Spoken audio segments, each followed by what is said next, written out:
It's the kind of thing that used to happen at least once in every lacrosse game. It was spread around. Former turf, I know that's a hard one. Oh, geez, we got a cut in the eye there. Number 16 for Maryland, Meg McNamara, obviously took a stick. Oh, right there, you see it. Number 37, Larissa Whitney. Oh, Aaron. Ooh. But in 2004, rules for mandatory eyewear were introduced for all levels of women's lacrosse in the United States. After some initial resistance, many coaches seem to have accommodated. As far as the goggles are concerned, I think the players feel more safe with the goggles now that they've worn them for all these years, and I think if they had the option not to wear them, I think they would still choose to wear them right now. I think they feel a little safer when they're trying to move through a double team and in situations where a check comes unexpectedly and they get hit in the eye area. I think they feel safe. I think it's good for them. Here in a public park in Baltimore is the manifestation of what 4 years of women's lacrosse goggles has brought us. The greatest player in the history of women's lacrosse is now wearing them. I'm playing for a team called Mothers up in Baltimore. I'm not sure, it takes a lot of getting used to for me. Obviously we didn't play that World Cup in Australia, so for me it's been a bit of a process to get used to wearing goggles. Feel like a bit of a prisoner of the game myself, but I'm getting used to it. It's one of those things, I think, you know, like any piece of equipment, you can't blame your equipment. You go out there and you play. It's not going to affect you that badly.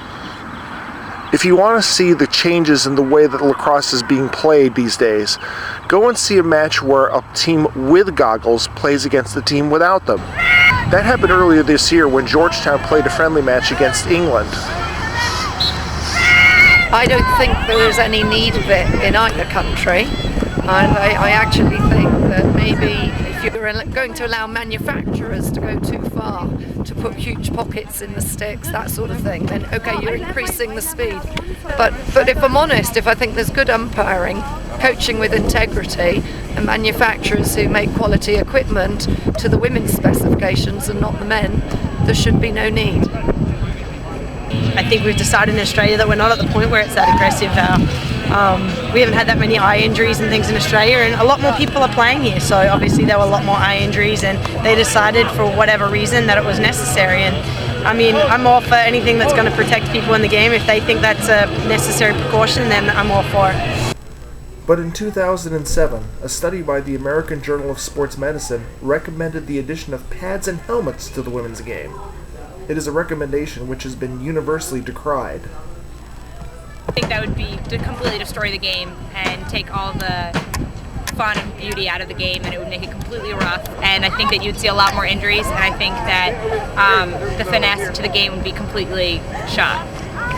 I think that's a very bad recommendation. I see very few shoulder injuries or shoulder bruising at all for women's lacrosse players. I don't think that's an area that gets a whole lot of contact in the women's game, and I just think the helmets is a road that we don't want to go down. I think the goggles have been a good addition. You don't find as many kids who get a cut around the eye or the forehead or the nose that keeps them off the field for practice or games. I think it's really helped to decrease the injuries.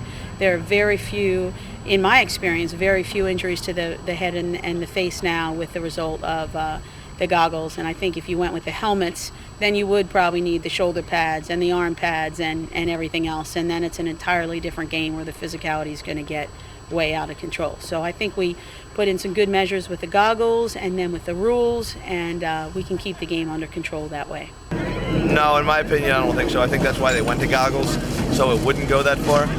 I think one of the biggest factors is the more equipment you put on, the more they start to swing and get out of control.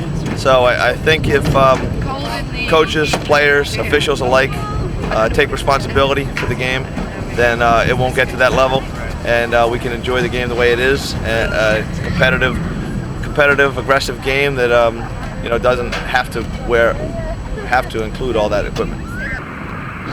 If there's one thing that coaches agree upon, it's that the yellow card rules for 2007, in which the fourth yellow card of a match will result in a substitution penalty for the offending team, is going to make a major change in the way the game is played. I think it's a great rule. I think it's going to be really good for the game. I think it definitely sends a message. I would like it to see it happen a little sooner than 4 cards even, maybe on the 3rd card. But I think it's definitely a step in the right direction. It's going to get your team to, to think twice about that, to be even more safe when they may be playing a man down. Yeah, I mean, the yellow cards didn't affect us where we would have thought, wow, if the 4th, we need to create something or bring this up.